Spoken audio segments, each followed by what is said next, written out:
You are listening to another episode of the Business of Aesthetics podcast series, brought to you by our gold sponsors, MRP, Laser Tech, and Equa Marketing. We also want to thank our silver sponsors, Eilis Works and Pronox. If you would like to network and share your experience with our podcast guests and other aesthetic industry professionals, join our Facebook or LinkedIn communities by searching for Business of Aesthetics. Today we're going to be speaking with one of the finest experts in aesthetics. Get ready for an extraordinary opportunity. You're invited to join our exclusive monthly webinar, brought to you by the Aesthetic Institute and the Business of Aesthetics community. Don't let this chance slip through your fingers. Secure your spot now for a game-changing experience. Explore the details on our homepage at www.businessaesthetics.org and get set to transform your strategies.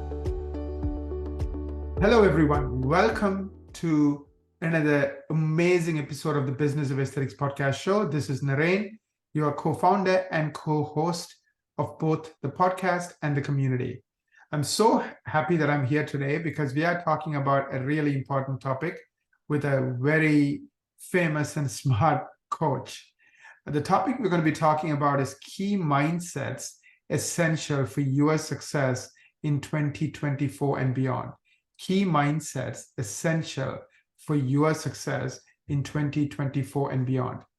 My guest and my expert / coach today is Michael Walker. Michael is a renowned coach with more than 3 decades of experience, helping leaders, small and large, take their enterprises, whether it's a government institution or even a business, to the next level. Michael is actually the one who's going to be leading the mastermind program, the Mastermind for Aesthetics program. The website is mastermindforaesthetics.com/masterminds. The inaugural mastermind group is starting in 2024, early 2024. This is going to be, I believe, the 22nd of January. Currently, there's a waiting list if anyone is curious. Because of the overwhelming demand, we are being very selective on who we let in based on what you're looking for and if this is a good fit for you. The link again is mastermindforaesthetics.com. You can go there. You can click on join a mastermind and then join our waiting list, or directly go to mastermindforaesthetics.com/masterminds with an S, masterminds. Anyways, we'll put a link on show notes so it's easy for you to access. So today's topic is key mindsets essential for your success in 2024 and beyond. Michael, welcome. Thank you, Aaron. It's great to be here. And you make me sound old, though. 3 decades. I'm surprised I can even stay up this late. It's a real pleasure to be working with you and working with the team. And I'm so looking forward to January. I think we kick it off on the 22nd to our first mastermind session. And man, those 20 folks that we're going to get to hang out with, we're going to have a blast. It's going to be just, I've never had a workshop or a mastermind or where I have not seen significant change in terms of how people see themselves, how they lead themselves, and how they're just moving their passion up notches. And so I'm pretty confident that's going to happen starting on the 22nd. So I'm looking forward to who we're going to have there. But today, this idea of mindset, it's a funny word. It's a funny term, isn't it? Like it's something that, like you think whenever I hear that word mindset, the first thing I think of is tennis, game, set, match, Yes. Okay, that's it. That's final. We're done. Game, set, match. It's over, or the other saying I think of is, that's set in stone, isn't it? Now that's set in stone. And I think often with mindset, it's the irony of it is that your mind is a medical marvel, granted, but it is very much led and guided by our emotions and some of the underlying systems that guide it, like the reticulating activating system and our amygdala and all those things. But set just sometimes has this kind of like it's the limitation.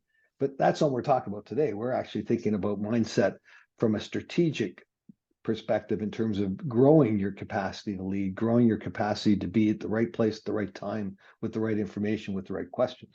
So, absolutely, Michael. And I think this is going to be so much fun because I know you're going to expand on this in the 40 weeks you're going to spend with your mastermind group. And I know one of the things you have set out as a goal is to help people develop the right mindsets for success. And I know today is a teaser, so you're going to touch on some of those mindsets and help people kind of get started even before the mastermind program. Yeah, so what is a mindset? I know you started defining it. You talked about the mind. You talked about, we think it is the way it is because we said so, right? For example, if you believe that, stealing is bad, that's a mindset you have. How did you get it? You were taught that from the time you were a child. And that's an example of a good mindset, right? I mean, you want to be a good citizen, you want to do the right thing. So stealing is absolutely a no-no. But as a 3-year-old, 4-year-old, 5-year-old, unless somebody taught that to you, unless somebody really grilled it into you, you're not going to believe it, right? But most of us, by the time we become adults, the ones definitely in this community definitely believe that stealing is wrong. But on the other hand, there might be a mindset that is limiting you. And sometimes because, the way the world used to work is no longer the way it works today. So for example, as a marketing guy, as you know, I run Equa Marketing. One of the mindsets that people still have today is they ask the patient to find out how their marketing is working. So they ask the patient, how did you find us? It was a great mindset back in 1998 when we had yellow pages and internet was still new and Google was not even born yet. Because the way people found us in those days is not by looking for information on the internet, but rather the billboard they saw or the yellow pages they had to flip through. So that question was a perfect question to ask based on the correct mindset in 1998. But in 2023, it's the wrong question. By the way, even in 1998, it didn't work. And I know this because they interviewed a famous marketing expert. He was the head of marketing at Procter & Gamble. And they said, what's your secret? You have the largest marketing budget. Procter & Gamble, which owns Tide and every so many brands that are like the #1 brands in their category. What's your secret? And he goes, half my marketing works and I don't know which half. And they probed and they said, because the only way we can find out what marketing works is we have to ask our customers, but they're wrong half the time or they're right half the time. So I don't know which half actually works because people will tell you what just happened to them or what they remember, not necessarily the correct piece of information. So the correct way to do it is to track things. I mean, of course, you couldn't do this in 1998. So in those days, that was not even an option. But in 2023, you can track everything. You can track the phone calls. You can track the landing pages. So expand on this idea of, the power of the right mindset versus the pain of the incorrect mindset or the wrong mindset. And perhaps even give me an example, Michael. Sure. Yeah. It's that's really good. That's a great example of in the marketing world. I think I was thinking about Marshall McLuhan, and he said, the message is the medium, and he was right in his day, but that mindset wouldn't apply today, not with the platform of the globalization and digitalization of data, and who knows what's true. So the medium is no longer has truth pinned behind it. It's a variable that you now have to do the due diligence to figure it out. So, or just accept it and buy what you think is believe what you're being told. But that's not mine. That's your neighborhood, not mine. But I think my mindset. I'm going to throw this out. This. You might want to write this down because this will be something you want to think about that will really resonate through this time we're together. So mindset is what separates the best from the rest. Mindset is what separates the best from the rest. What I mean by that is if you're not intentional with looking at your mindset, unpacking your mindset, then basically you're setting up a predisposition of a less than version of yourself, of your best version of you. Because nobody's Niren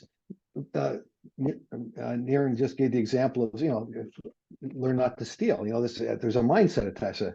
We all have mindsets that have been built through past experience, trauma, a culture, um, uh, generational patterns, and our own experiences and choices that are driven by our own unique cognitive processing and personality types. So you got all that happening. So if we're not intentional, that's a big word with me.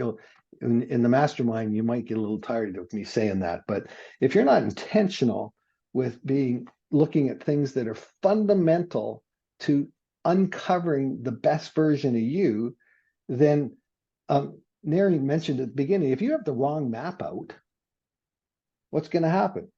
You're going to get to the wrong place. Yeah, you're going to get lost, 100% guarantee. Right. So if you get so what do? Do you just turn the map another direction and see if that'll work? No. Do you turn it upside down and see what's on the back? No, you get another map out. So I love this. This is one of my favorite sayings, that your system is perfectly designed to achieve the results you get. So if you think of an assembly line, and every fourth car coming off that assembly line is missing its right front fender, all the yelling and pointing at it, walking around it and humming and hawing it is not going to change it till you change the system. Well, mindset is like that. We have to be intentional with these things. There's so much that we're not when it comes to personal things, because quite frankly, our emotions often have been given license to drive our comfort level, going in and having a look at ourselves. And we kind of got to let that go. That's what's awesome in the mastermind, is that we can actually get comfortable with each other in a way that we can look at stuff in what I say is an agenda-free space that is that's where the transformation starts. But a mindset. I want to tell you a story. Can I share a story, Neri? Absolutely, Yeah. Michael. So this is a story about a mindset, and it's about a story about being intentional with changing it by using a technique that we talk about as and we'll be unpacking in the mastermind, is unconditional curiosity. So just think about this. So I have a manufacturing plant, and they got about 150 employees, and I've got a lunchroom, and I call up Bob, who's one of the foremen, and say, Bob, I'd like you to go. I was walking by the lunchroom there. I looked a little tired. Would you go ahead and get that painted? Bob says, yeah, sure, boss. And off he goes. And Bob comes back to see me a couple of days later, says, well, boss, I got it's all painted. And I go down to have a look at it. And we walk down and open the doors, and bam, it opens up. And it's just this crazy chaos of colors and stripes and splotches and blotches and pinks and blues and oranges. And I'm going, and I look at Bob and I say, like, are you a flippin' idiot? What is this? This is supposed to be a lunchroom, not some entertainment circus. I thought, and on top of that, don't you know our corporate colors are blue and gray? Well, that would be a mindset, wouldn't it? He had a mindset that was very specific of what a lunchroom needed to look like, purely from a transactional perspective of what he thought a lunchroom was for and how it should be used. Keep that in mind. Roll the whole story back. So now Bob comes in and says, I've got the lunchroom finished. I walk down with him. We open up the doors and I go, whoa. And I say, well, Bob, I didn't expect this. The word eclectic comes to mind, maybe even chaos, but I just have to, I'm curious. Remember I talked about unconditional curiosity. I'm curious, why were you so passionate about painting this incredible abstract in the lunchroom? And Bob says, oh, thank goodness, boss. I was sure I was going to get fired right out of the gate. I mean, I know our corporate colors are blue and gray, but I couldn't paint this lunchroom on my own. I went and talked to the team, and we said, what would we like as a space that would re-energize us? And when we took a break, we'd come away just ready to go and be more excited and more pumped up to produce more and be more engaged. Same story, two different mindsets. Right. One fundamental difference: unconditional curiosity. As a mindset, it's so critical. We're kind of already into the teaching here, but this is how I tend to roll. So, but the idea here is unconditional curiosity is curiosity without opinion, expectation, and judgment. Now, ready for this? Starting with yourself. Unconditional curiosity is curiosity without expectation, judgment, An opinion, and opinion, starting with yourself. starting with yourself. And that's the key. You see, because your mindset has already established what that lunchroom's for in that case. But tell me, which scenario, if you own that company, which scenario would you like to have? Would you like to have the blue and gray one that drives productivity down, or would you like to have the crazy one that empowers and engages your team, and you become the number one employer in that sector? I mean, this is about, we talk a lot about, often a mindset of a leader can set the attitude of a culture. And if you think about an airplane, there's two fundamental things. There's the lift principle and velocity and all those. I'm not an engineer, so I'm not going to get into that. But if you have an altitude, if you're flying at an altitude of 20,000 feet, but you have an attitude, which is the angle of the flaps, down 0.1%, how long will it be till you crash? Not too long. I don't know. Right. So the point is that we focus on the altitude. I got great altitude here. That we got this thing, but the attitude, and if you think of the altitude as the business of what we do, and the attitude of the people who are actually keeping the plane aloft. But if you have a mindset that's down 1/10, like that guy, like I had in the lunchroom, how long till the company starts to lose money, until we start to lose great people? So with a mindset, when we think about that, it's this idea that, in a simple personal way, a mindset is sometimes it's how we see ourselves. We're going to unpack this a little more, but it could be just, I never get this right. I'll never get this finished. You can't do it that way. That's the lunchroom story I just told you. Right. Thank you so much. That is just mind-blowing. And I think you said something very interesting that I want to kind of piggyback on. You said it's not just about things you learned, like, hey, ask your customers how they found you because somebody told you that 13 years ago, right? And you're still doing it because you think it made sense and you just keep following it. And a lot of times we get those mindsets from others. We don't even think about it. Like we don't have, we don't see if that mindset is correct. Sometimes it's subconscious. Like, for example, I know, let's say you are brought up with trauma, right? And you might have certain mindsets about, everything I do, like people don't like me. I'm just making this up. Like, this is a very debilitating mindset. So if you believe that subconsciously or consciously, and that's how you see the world, you are looking for failure. You're looking for things to go wrong because you just believe that about yourself, about the world. So there's this topic of mindsets, and especially the wrong mindsets. Like I love that example of the mindset about this interaction with the employee. One was unconditional curiosity and open-mindedness, versus the other one is you already know what you want and you're upset that he didn't give you what you want, and now you fire him and you make that company go down the drains, right? So can you comment on that? Like, what about these other mindset, the debilitating ones, the unconscious ones, the ones we don't even think about? And with that story, the other thing too is that, Naren, is to think about this idea that not only did he have his mind set, right? He had no idea of what his mindset was going to cost him. Right. Is he a stupid man? Is he a stupid? He runs a company. Is he? No, he's not. Is he an ignorant person? No, he's not. It's because if you own it long enough, you tend to believe it. Right. We've all, we were an example. You think about. We always talk about. We were talking before this podcast. We were just talking about the journey of leadership, the journey of what I call influential leadership, which is something we unpack in the workshops. But I'm thinking the mindset workshop, the mastermind workshop. One of the things we talk about is progress, not perfection. Right. This is a journey. I don't know if maybe there's somebody listening in this call that says, I came out of my mother's womb equipped and born as an amazing, influential leader. Well, that's pretty cool. I haven't met that person yet.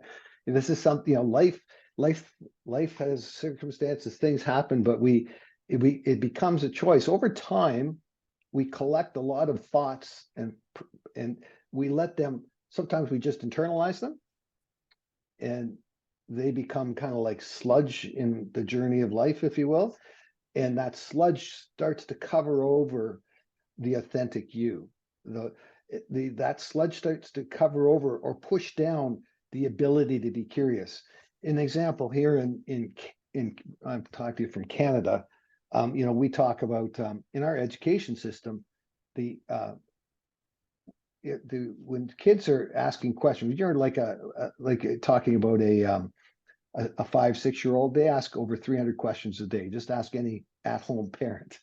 They'll tell you a lot more than 300. But the interesting thing, by the time that child's 12 years old, they're only asking 14 questions. Right.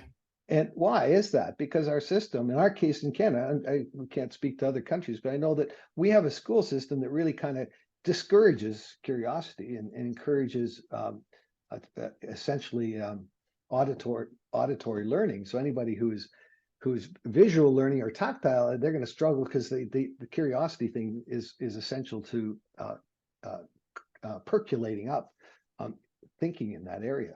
So this whole idea though of just pulling this down. So this lack of curiosity is fundamental, but sometimes we're curious enough to look at things externally, but we don't look too much curiously inside. And I like to say what we're talking about is progressive victory over self. It's really, there's things, it's not that we all have some elements of challenges in our lives. Everybody's had life, life is challenging. The question is, go ahead. Let me ask you a follow-up question. I know one of the things you are so, what's the word I'm looking for? So passionate about is in this mastermind sessions, right? With the 20 people, you create what you call an agenda-free space, right?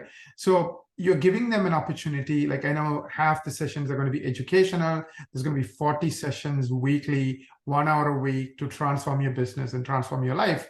So in those year-long, 40 weekly sessions, 1 hour one week you're going to be teaching them things, or other experts will be teaching them things. The other week they will be coming and talking about their challenges as it pertains to what they just learned and how they're going to apply what they learned and so forth. And you create what you call an agenda-free space. So would that be a place where somebody can bring in a mindset that they're not really sure, is it working for them, or is it like holding them back? And everyone can analyze it and say, yeah, is it a mindset you want to keep, or is it a mindset you want to just kick to the curb?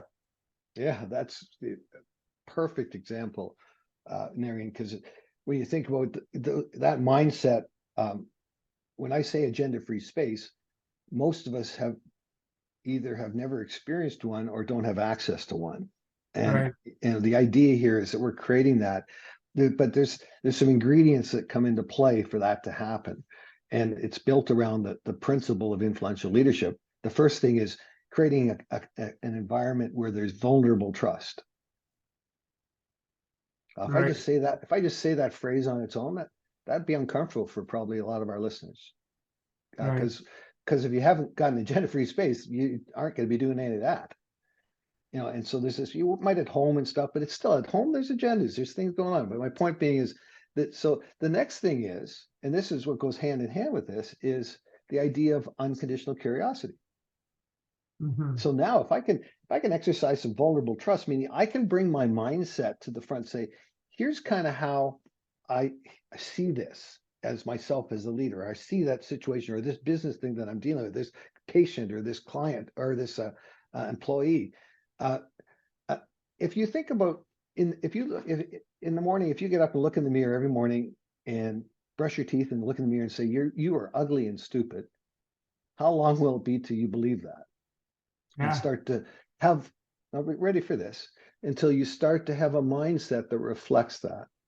Right. Is it true? No. I mean, We're not going to debate And that. this is really true for children, right? Like if I mean, literally, if the Exactly. parent keeps telling the child, you're stupid or you're not good at math, they start believing in it. And if you think what I was saying with the kids, with curiosity, if you keep telling kids stop being curious, then you get a mindset to just do what you're told. You have an employer that wants you to take initiative. Right. We have a little problem there. And Right. If you're so not curious, you can't take initiative because exactly. So yeah. this whole idea though of making that shift. So this is like, imagine though, if in an agenda-free space, in a safe space, you have your what you've been saying and how you're seeing something through your own mirror. You now have that with 19 other people Right. who are not there to tear you apart and break you down and beat you up, to actually give you insight into the best version of you. And the third piece, just I'll throw this out, that we focus on in influential leadership is we've got vulnerable trust, we've got unconditional curiosity, and we have contagious, isn't that a fun word, passion. I don't, almost all, it's, and we're not going to get into this here today, but you know, how many of us have found that maybe what we had hoped we would be, or what we hoped we were doing, or what we hoped we would achieve, or what prosperity looked like, and for ourselves, we haven't quite got there. We feel like we've missed the mark, and or the dream hasn't materialized, or we're not quite. And all of that, if that starts to be something we own, that becomes our mindset, and then we just give up on the dream. What we do in this process is we actually contagious passion reignites the core of who you really are and why you matter. It really ignites that passion you have for whatever it is you do, and how you choose to do that. So when we think about this mindset, we've got science that we know, just that description I just gave you, the mirror, we know that when we think of that as the reticulating activating system, the RAS, which is that, like again, you guys, I'm not a doctor and I'm not professing to be, but I know enough to understand that web of electronic signals that cover our brain, that actually over time reinforce that message, combined with an amygdala that just wants to go get whatever's the most fear-based thing it can find, even 20 years ago, and drag it up today. Said you should be worried about this. Those things, if they tend to be the drivers of an unhealthy mindset. And our goal is to say, no, let's park some of that, and but trying to do that on your own, you can do that with a coach. That's what I do that a lot with my one-on-one clients. But to do that with a group of people, I can tell you that is so powerful and so invigorating, and so the word I'm going to use, it's just there's a freedom that comes with it that's very unique. Absolutely. Anyways, if anyone is curious about the mastermind, just go to mastermind4aesthetics.com/masterminds, join the waiting list, and we would try to get you in, assuming it's a good fit. We are being very selective, but also the good news is we are offering a once in a lifetime price, just to make sure that this first batch gets all the advantages coming in. So thank you, Michael, for doing that. But I'm going to ask you something really, really, really important. At least I find this being a huge issue for a lot of aesthetic practice owners. Imposter syndrome. What is it? And I have seen this affect lots of successful doctors, practice owners, and how to overcome it. Yeah, well, I mean, it's a great question. I mean, it's part of what I was talking about. If I asked you, if I asked somebody off the top, what do you think is imposter syndrome is? Most people say, well, it's that I'm a fake. That's often what I've heard, or like like I'm not the real me. And it can look like that, but really what it is it's a condition of feeling anxious and not experiencing, and this is key, this is it right here, feeling anxious and not experiencing success internally.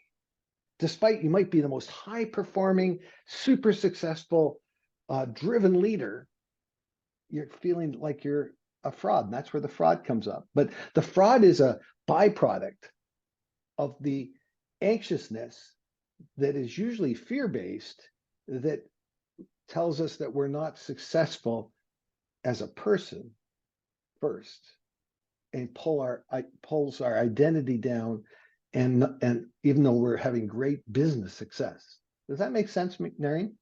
Yes, it does make sense. Yes. And so when we think about that, so what's driving that anxiousness? What's driving that sense of not being good enough? Well, there's a lot of stuff. There's a lot of things in life, and again, we're not going to have time to unpack that, but I'm going to throw something out to you that's maybe a little off topic here a bit, but it's tied to imposter syndrome. Is that in life we all have had moments where we've had wounds, and with those wounds we also have vows. And so actually what happens, most people know their wound or their vow, but they don't know both. That's just until somebody like me, when you hear this, you go, well, I think I know that, but I don't know that. And for me, I'll just be vulnerable and truthful. For me, my wound was I'm not good enough. That was what I had heard growing up, that I wasn't good enough, that I didn't. And it wasn't that my parents said that in a negative way. What my parents said, that because I was a daydreamer and because I was adult ADHD and I was all over the place, I was one of those curious kids that was always getting told to stop asking questions and all that. It basically, they thought that if I just stayed more focused, if I approached, I have super high IQ, and they were trying to help me, but what I heard, my mindset became was I wasn't good enough. Now here's the key.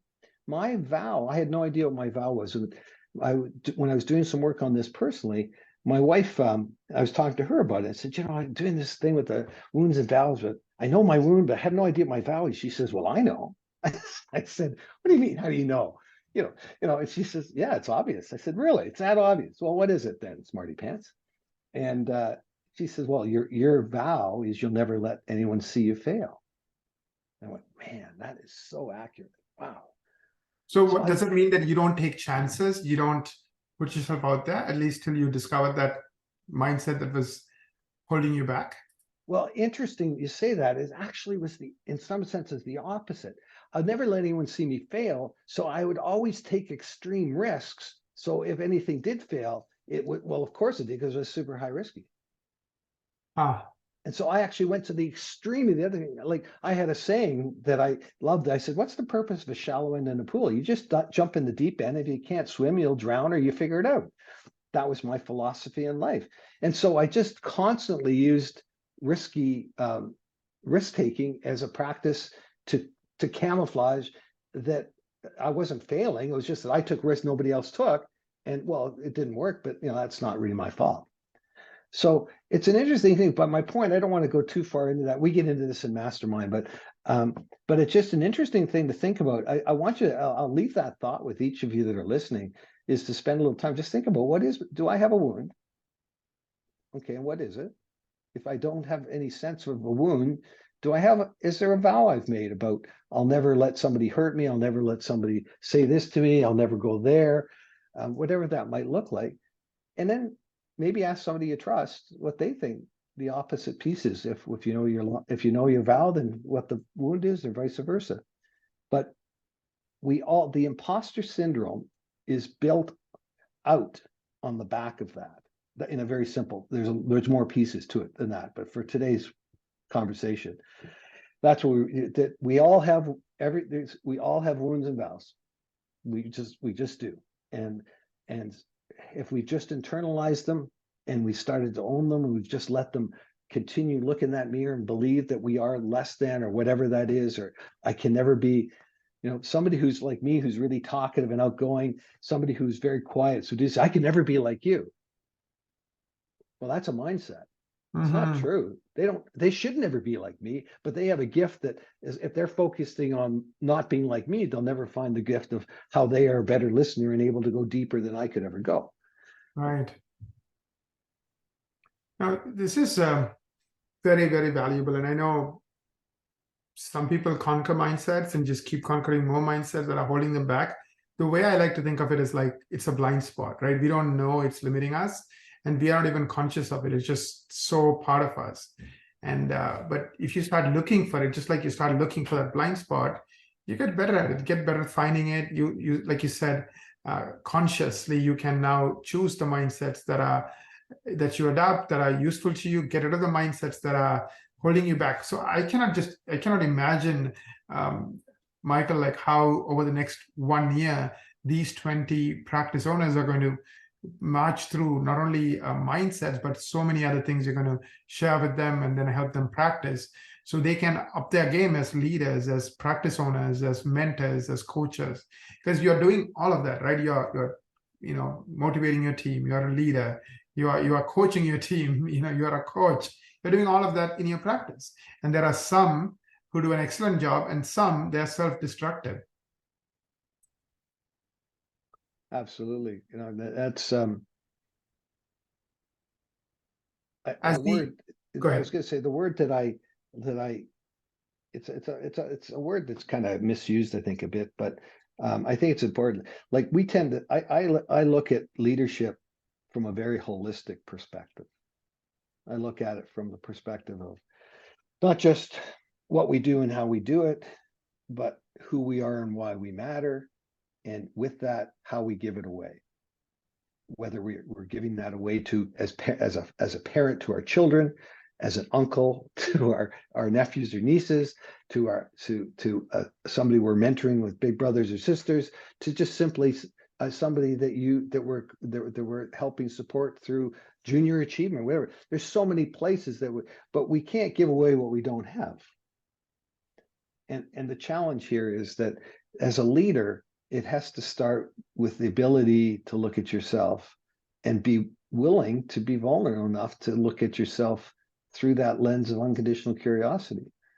And the interesting thing, initially it feels, I think in the last session, it's the difference between momentum and acceleration. Acceleration in the idea that, I don't want this mindset, so I'm just not going to do it. And you just drive towards something. And in my theory, that's about how fast you want to hit the wall, because you'll hit a wall because you're not dealing with the underlying issues. You're just trying to deal with the external behavior you don't like.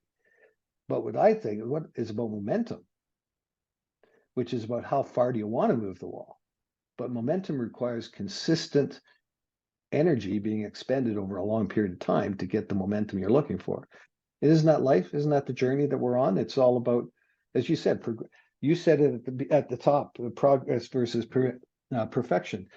This isn't about getting something right. This is about being the best version of ourselves in a way that we can give it away as part of who we are and why we matter.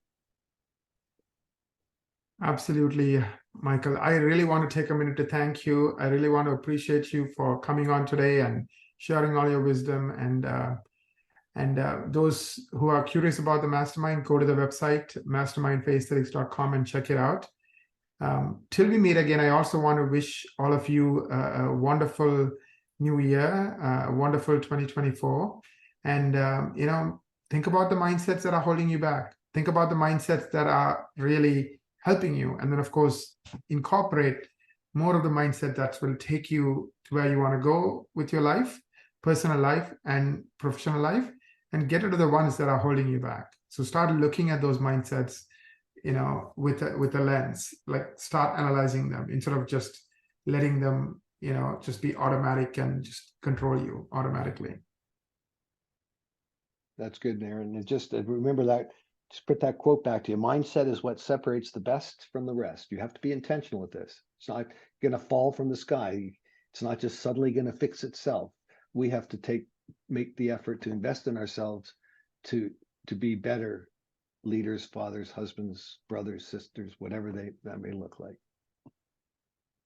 Thank you. Thank you, everyone, for everything you do to support our community. I want to thank you for all your support, all your hard work. I know many of you join our events, share what we do with your friends. We really appreciate all of that. Thank you so very much. Have a wonderful rest of the year and an amazing 2024. Hope to see some of you on the 22nd. It's going to be awesome.